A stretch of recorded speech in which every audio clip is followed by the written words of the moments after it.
A lot of people say that they shouldn't pay us what they pay us. I think that's just where the jealousy comes in at. That's fine with me. If they want to work for pennies and a dime, they can, and I'll stay with the union. Which side are you on? Which side are you on? Gage Kennedy is a fourth-year apprentice with the Ironworkers Union Local 477. He's going to be talking to us about the apprenticeship program over at Local 477 and the Southeastern District Council's apprenticeship competition that took place in Muscle Shoals last week. Gage, welcome to the Valley Labor Report. Thank you for taking the time to talk to us. Thank you for letting me be part of it, brother. I appreciate it. I really do. So talk to us about how you became an apprentice with the Ironworkers. Well, I was working for G&G Steel and doing a lot of welding, this and that. And, man, they just don't pay you for your time out there in these industries out there. So I seen some signs with the Ironworkers Local needing some ironworkers. And so I called up there, put an application in, and had a few buddies that know some people up there to help me get in. And that's about how it started for me, man. And it's been an amazing trip so far. Yeah, that's definitely great to hear that you're, hopefully feeling a little bit better about your pay now coming out of G&G. Sounds like, you told me that you wish you had started the apprenticeship right out of high school instead of maybe going into, some of the other industries that you went into before getting into the apprenticeship program. Why is that? Well, I wished I would have started right out of high school because I would have been able to learn a lot more at a young age, and instead of bouncing around job to job, and working for pennies on a dime. And the ironworkers. If I could have started at the age of 18, man, you could have went from 18 to 20, and been topped out at a younger age than I am now, and that's kind of why I wished I would have started then instead of doing what I did do. Yeah. I mentioned that you're a fourth-year apprentice now. Can you talk about a little bit about your experience as an apprentice with Local 477? Like, what has that been like? Oh man, it's been good. I've met a lot of good people and learned a lot of things that I didn't know. There's certain things that you learn from ironwork that you can't learn anywhere else.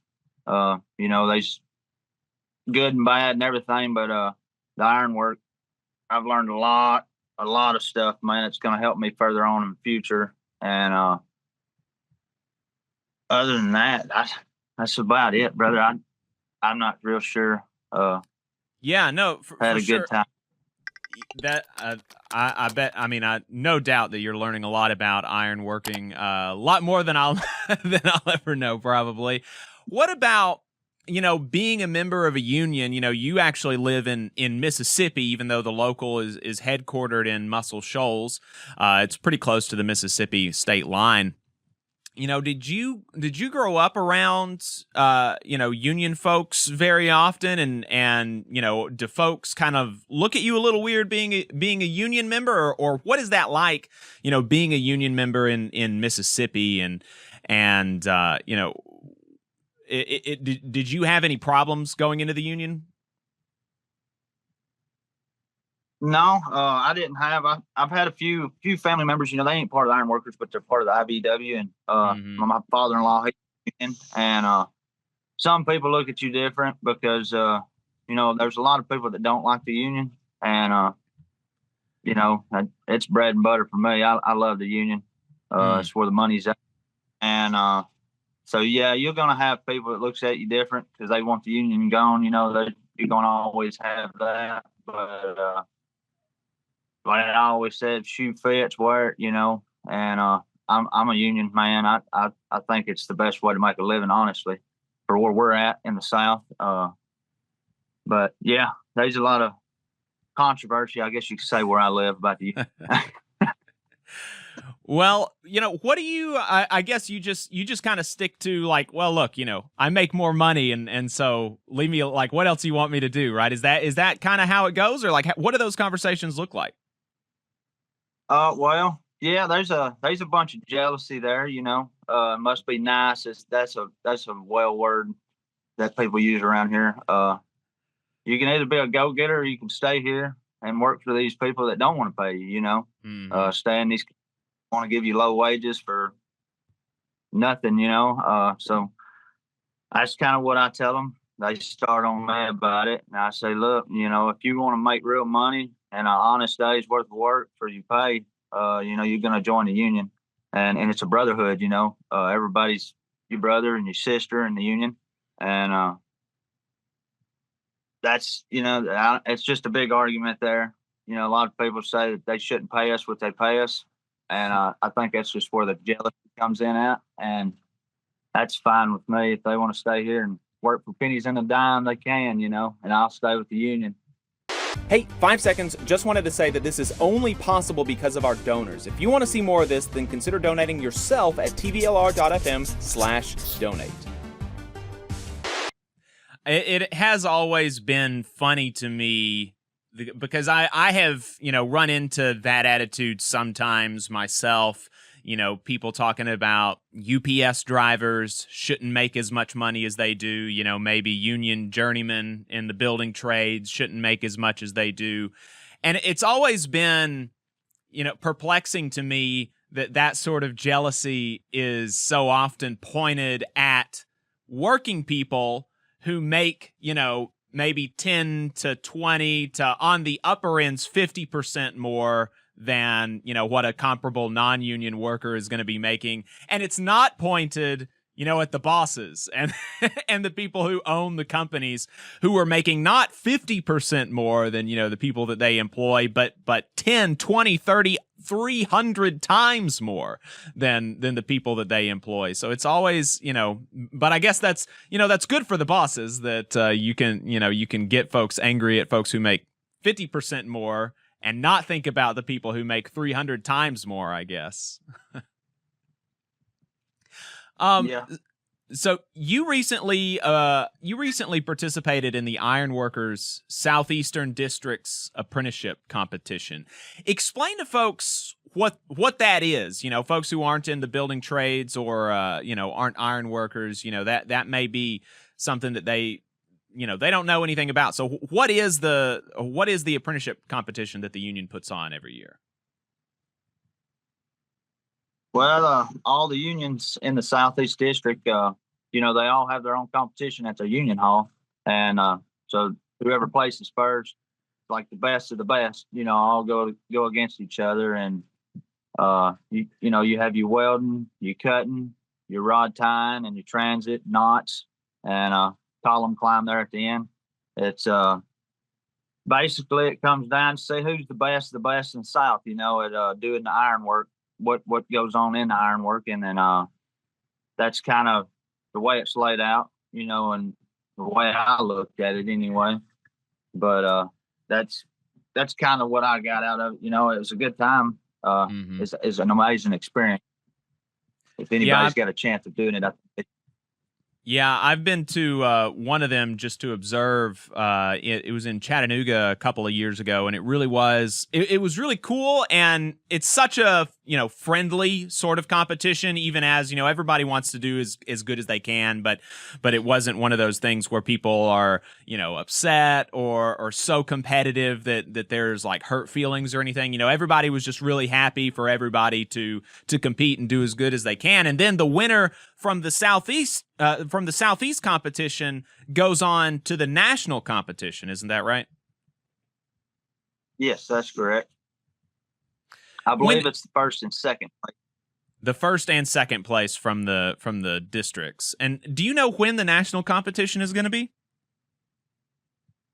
I want to say it's about this same time next year. I'm not 100%, but I think so. Gotcha. Well, I know that you competed for Local 477. I don't think that you placed first or second, but obviously, I'm sure that you are, and I know that we are rooting for the Southeastern folks to represent in the national competition. Always love to see folks from the South winning. So wishing them the best of luck, obviously. as we let you go, is there anything that you would like to say for folks that are thinking about a career in the trades, or maybe, maybe they're graduating high school, or they're unhappy in the career that they're in right now? What would you say to somebody like that? Yeah, I say if you're not going to go to college to be, lawyer, doctor, anything like that, I say get out and join a trade. Because I just honestly, I'm not against college. If you got a scholarship, go for it, But if you want to not have student loans piled up on you that you may never pay off, for years to come, get out and get into a trade, because you're going to meet a lot of good people, a lot of good friends and lifelong friends, and make a lot of money where, coming out of college, I'm not sure that you would do that right out the gate. So that's what I would tell young folks is, for sure, come out of high school, join a trade. I wish high schools would put it on more like they used to back in the day, but they just don't do it no more, Right. Yeah, I can say that, I have a college degree, and immediately after I went into my career, I was making less than a first-year apprentice. I think that my pay by the time that I topped out was a little bit above a journeyman at like year 5 or something like that. But it took a while, and I had 4 years where I was not, really earning in the same way that somebody from the building trades would have. So it's definitely something that you want to consider. Even if you are thinking about going to college, you want to weigh your options for sure. So. Gage Kennedy, 4th-year apprentice for the Ironworkers Local Union 477 out of Muscle Shoals, Alabama, living in Mississippi. Thank you so much for your time, Gage. Is there anything else that you want to leave people with before we let you go? Yeah. I want to give a shout out to the guys, back at the local, Eddie Mitchell, Jeb Miles, and Barry, and all the guys at the training center, man. If there's anybody in our area here, go give them a shot, man. Become an apprentice and start in the trades, because I think it's a good thing. It's worth your time if you've got the time and energy. I think it's a good thing to do, and we need more members. So that's about all I got, brother. Absolutely. And you'll hear, folks listening to us will hear the Ironworkers ad play soon, so you'll hear the phone number to call if you want to join the Ironworkers. Gage Kennedy, thanks for your time. You just saw a clip from the Valley Labor Report. We are live every Saturday morning from 9:30 a.m. till 12:30 p.m. And we pride ourselves on keeping all of our content free to everybody so that we can talk to as many working folks as possible. If you support the work that we're doing, you think that it's important, you think that it's good, then consider making a monthly contribution to the project, and you can do that on our website, tvlr.fm.